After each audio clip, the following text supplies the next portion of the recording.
তাদের কমপ্লেক্সিটি, তাদের শেডস নিয়ে অনেকগুলো শেডসের সমন্বয়ে গঠিত। আমি গল্প নির্ভর কাজের সাথে নিজেকে এন্ডোর্স করতে চাই। এই সম্পর্কে আপনারা বলতে পারবেন, দর্শকের রিয়াকশন বা দর্শকের সবচেয়ে কাছাকাছি এখন আপনাদের অবস্থান। আর 2 নম্বর হচ্ছে আমার প্রডিউসিং টিম, শাকিল বলতে পারবে। সবাই আপনার গল্প মানুষের জীবনের সাথে মিশে যাচ্ছে এরকম আজকে সিজন বলেছেন আপনার দুজন ভক্ত। তারা বলছে যে এই ধরনের গল্প যে নাটক থেকে সিনেমা হতে পারে তারা ইমাজিন করে যাচ্ছেন এবং তারা এই কাজটি খুব মুগ্ধ হয়েছে। এবং যেটা তারা বলছে যে আমি তাদের প্রশ্ন করেছিলাম যে যে বড় স্ক্রিনের তারকারা যেমন হয় নিশোর কাছ থেকে সেরকম পাচ্ছেন কিনা, তারা বলছে যে হ্যাঁ কাস্টিংটা ভালো হয়েছে, মেকআপ ভালো হচ্ছে, হ্যাঁ, এবং মনেই হচ্ছে না যে এটা বাংলাদেশি কোনো একটা সিনেমা। তো আপনি এরকম করে রিঅ্যাকশন পাইছেন না, বরাবরই আমার একটা সবসময় আমি যেটা বলার চেষ্টা করছি, এর আগেও বলেছি, একই উত্তর বারবারই আসবে আমার কাছ থেকে। আমি গল্প নির্ভর কাজের সাথে নিজেকে এন্ডোর্স করতে চাই।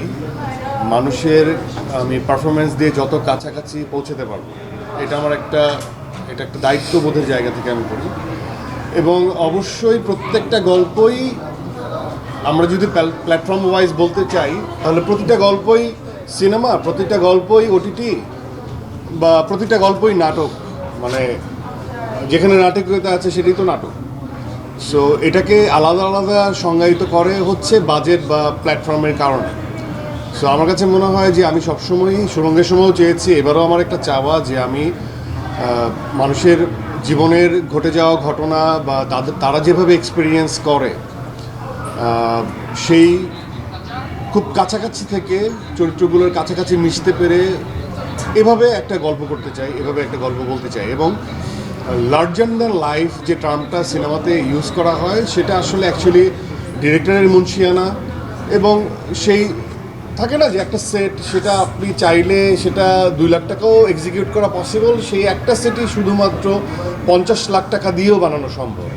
কিন্তু কতটুক দরকারি বা কতটুক আমাদের উপযোগী সেটার উপর ডিপেন্ড করে। সো আমার সবসময় ক্ষুধা থাকবে যে একদমই চরিত্র নির্ভর কাজগুলো করার, এটা আমার ছিল।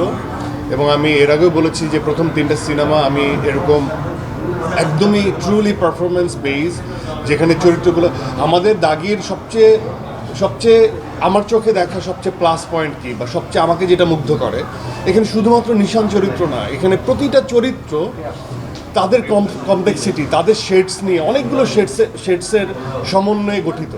এটা হতে পারে নিশান, হতে পারে জেরিন, হতে পারে লিখন, হতে পারে রবি, হতে পারে রঞ্জিত দা, প্রত্যেকটা চরিত্রই, এবং হতে পারে একজন আমরা বাবার চরিত্র কাজী রাকেদের করা চরিত্রটি, এবং মার চরিত্রটি বা মনিরে মিঠুর চরিত্রটি। প্রত্যেকটা চরিত্রের যে ইমোশনাল জার্নি, আপনি কেউ বলতে পারবে না যে কোনো চরিত্রের জার্নি নেই।